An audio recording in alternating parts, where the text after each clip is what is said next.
This portion of Lifestyles is sponsored by Gary Price, elder law attorney. Right now, we all have gifts on our minds. It's the time of year. However, before you make certain kinds of gifts, you might want to check with our elder law expert, Gary Price. Good to see you as always. Good morning. Good to be here. So gifting, define it for us when we're talking about where we are in our lives? Yeah. Well, gifting is where I hand you over something and I don't receive anything in return. I don't expect anything in return. So it's a transfer of property without a return. And who's at risk to really make mistakes here? Well, you know, we're talking about this in the context of Medicaid. And so Medicaid has a hard and fast rule about gifting. So anyone that's in the process or thinking about that process, Medicaid process, needs to consider the rule on gifting. Now, it's been my experience that your typical Christmas presents, you know, I give each of my grandkids $50 every year or whatever. I think my experience has been that's not been an issue. Because you do it routinely? Because you've done it routinely. Okay. You haven't done it for the purpose of qualifying for Medicaid a little bit sooner. But some people, and I know this is a fact, some people think, well, they incorrectly think, well, Medicaid's going to get it all anyway, so I'm going to do an extra this year. Instead of giving $50, I'm going to do $500 or $5,000 or whatever. That's when we get in trouble, is when we go outside the norm.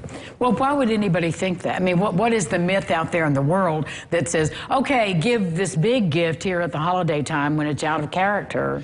Well, I don't know that the myth is the first part, that Medicaid's going to get everything anyway, right, so I'm just going to spend it. I'm just going to give it away now for what perfect time to do it is Christmas. That's wrong. Now, the best way for Medicaid to get a big portion of that is to gift. a big portion like we're talking. Don't do that. So you got to get past that first part. Medicaid's not going to get everything if you do it right.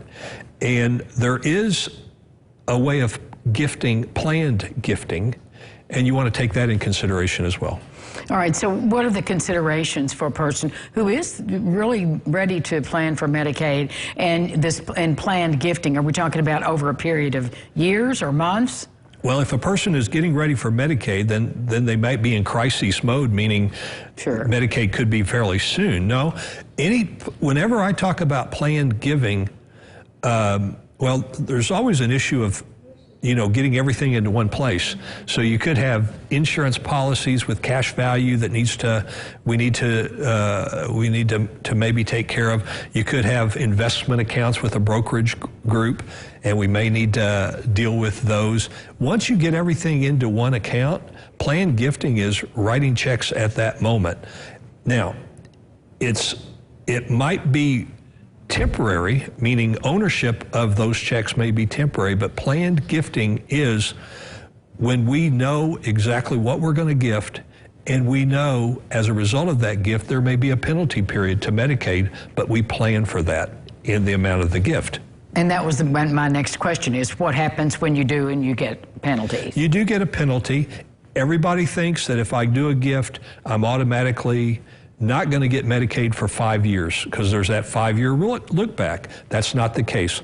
The penalty is dependent upon the amount of the gift. If I gift to you $7,000, I know I'm going to be penalized 1 month. If I gift to you $14,000, I know I'm going to be penalized 2 months. So that's planned gifting, to gift, but be prepared for the penalty if that's relevant. That's why you need the book and the free consultation with you. How do they get the book, Gary? The book, call my office, 812-475-8444.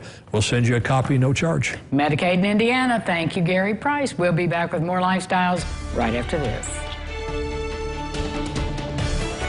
This portion of Lifestyles is sponsored by Gary Price, elder law attorney.